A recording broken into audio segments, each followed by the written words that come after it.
Hello everyone, welcome back. This is Professor Choi, and today we're going to be talking about a really important topic for most people. How does my credit score work?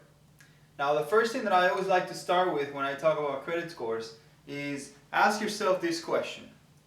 Do you ever want to buy a new car or a car that you cannot afford with basically just cash?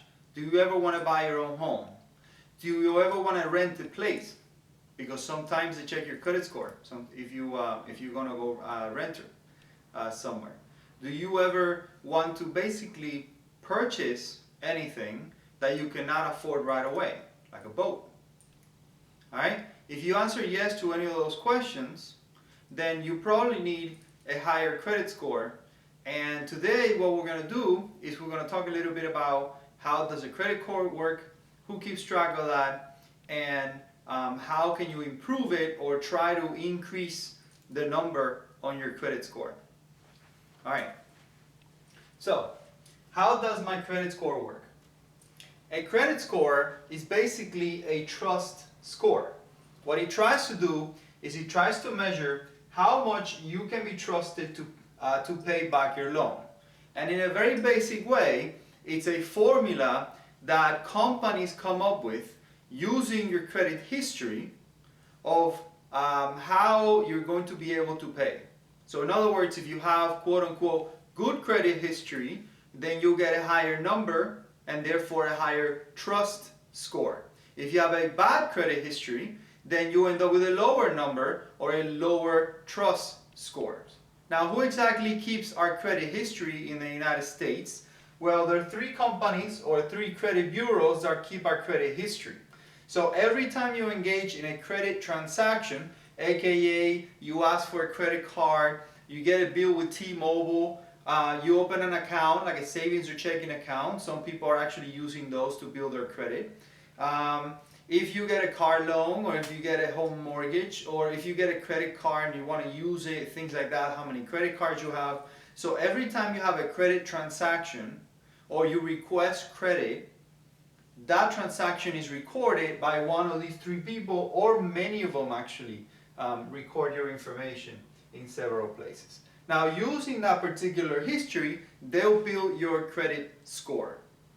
Now, credit scores normally range from anywhere between 350 to about 850, and all of them are not built the same because everyone tries to come up with their own score. Not all of them, though, are highly used. A lot of people in the industry, they like to use something called FICO, which is one of the original credit score companies, FICO. They are the ones who came up with the sort of original formula for it. Now, I want to talk about FICO because most people use FICO, plus credit scores really are proprietary formulas, so no one's really going to tell you how their particular credit score works because they make money with this. So in other words, every time a company says, I want to know this person's credit score, they pay that company, and then that company sends them a number, and that proprietary formula is the one that they make money with. So how do you take all of the information that's on your credit report and then you turn it into a number? That is really where they make their money. Now, let's talk a little bit about what are the components of FICO so you understand therefore how to improve your score. Okay?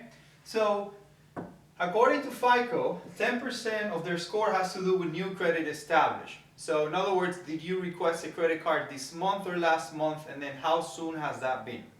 Usually, the sooner it is something that you requested, the lower the score. So in other words, if you request something, say 2 weeks ago, then they will lower the score a little bit because of course you have some kind of credit transaction happening, and that means that you're less likely to be able to pay because you're asking for credit.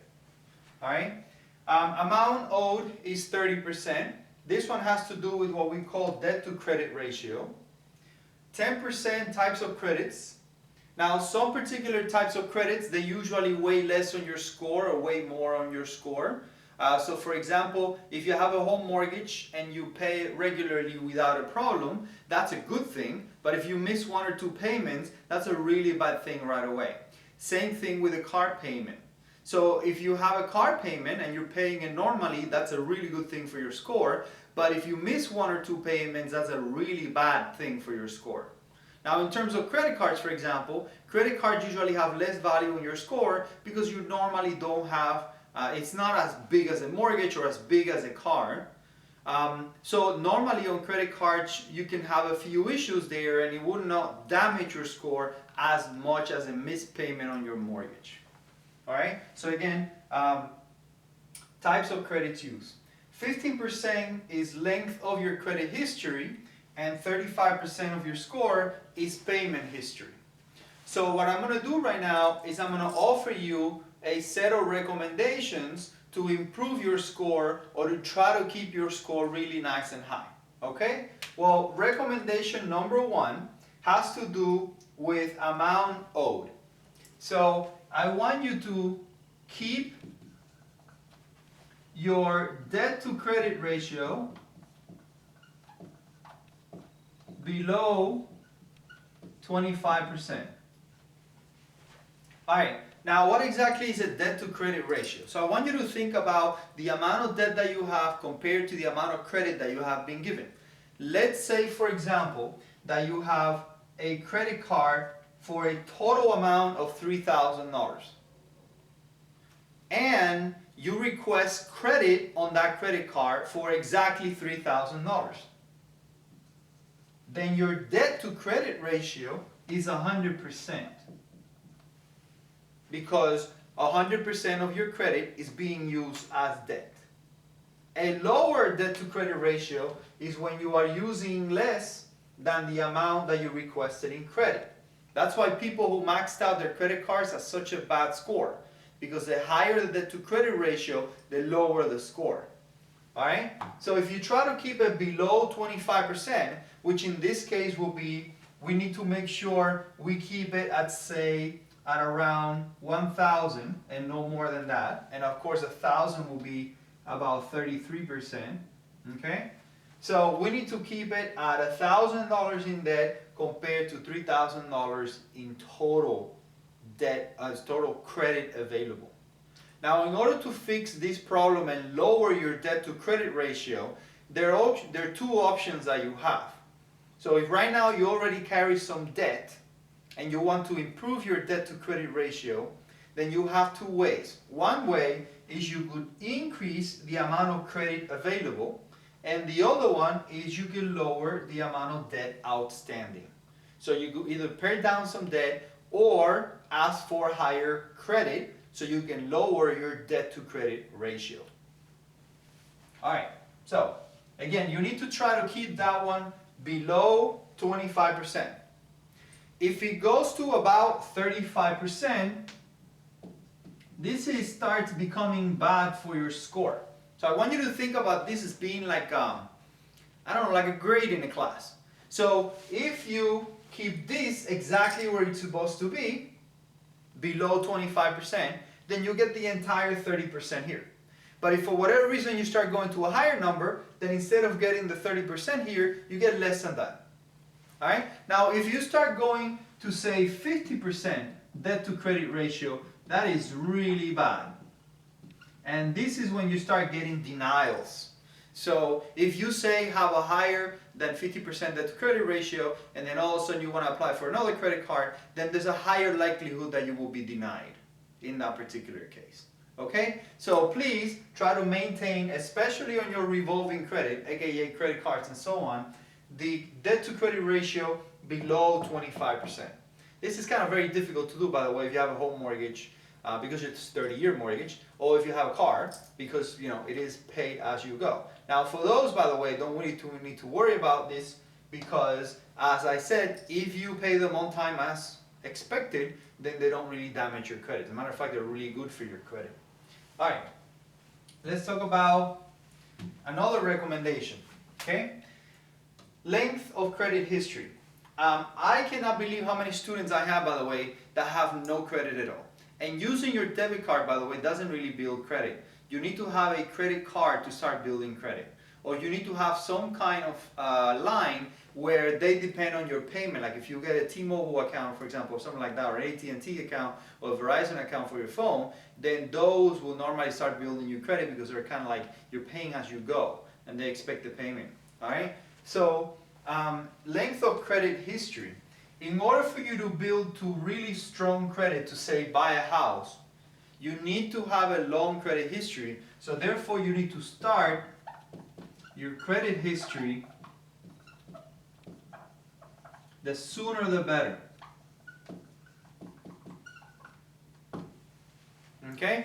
So I remember I started mine way back when I was about 18 or so. I got myself a gasoline credit card because I knew I was going to put gasoline anyways, so I could use a credit card to just purchase the things that I needed anyways at the gas station.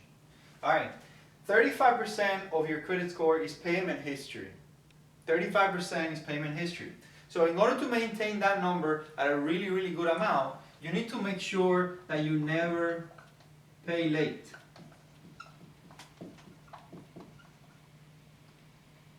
And always try to pay more than minimum.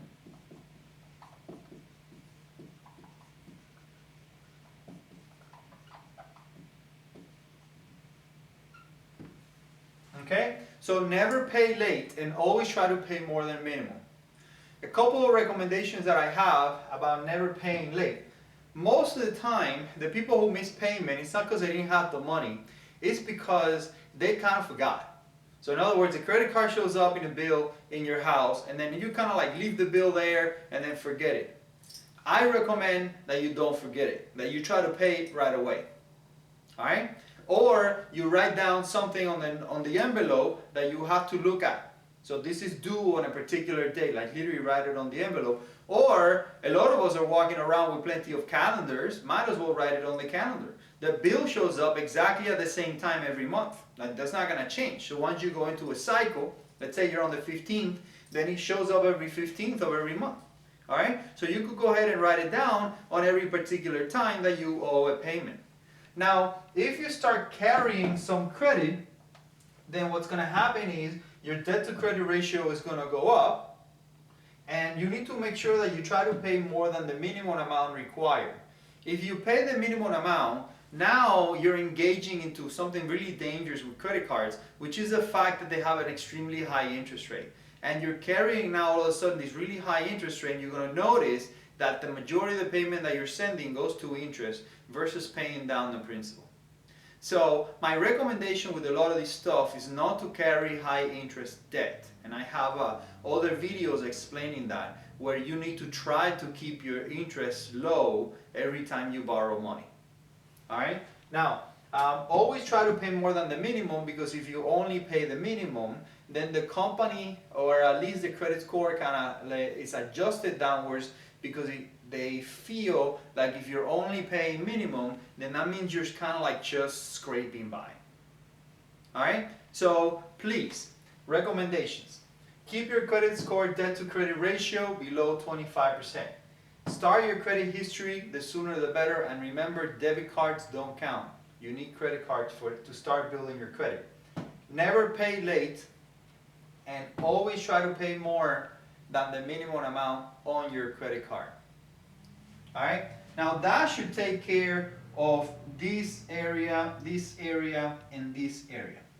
Now I always get the question from students, well, does it matter which credit card do I have, or things of that sort? And what I normally tell them is, if you stick with the big ones, you don't have a problem. So MasterCard, Visa, American Express. Now you have all these other types of payment companies like Square, for example, that would work as well. Okay? So anything where they basically give you someone else's money and you get to kind of use it, it's what builds up your credit. All right?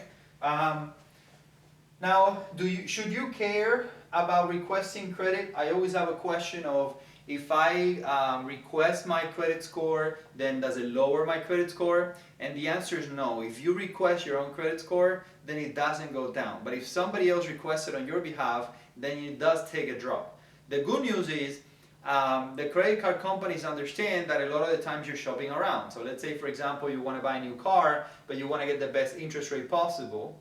Then you're not going to just like go to one place. You might want to go to multiple places, try to figure out where you get the lowest interest rate. So you may shop around. The good news is therefore that whenever you're going to go and ask for credit, then they're going to let you do it multiple times and you're just going to count it as one. So you have to make sure you keep it within 7 to 15 days of the original one. So if you're going to say shop for a new car and then shopping for credit after that, then just make sure that you keep it within 7 to 15 days of that original one, and they will count it as only one time. All right? So I wouldn't worry too much about the types of credit that you have, and I wouldn't worry too much about new credit established. What does that mean? Well, if you maintain these 35%, 15, and 30%, then your score should go up to about 720, and that's really what we want. All right? I hope you like my lesson today about how your credit score works, and I hope now you're on your way to a higher credit score. Thank you for tuning in to Professor Choi, and have a good one.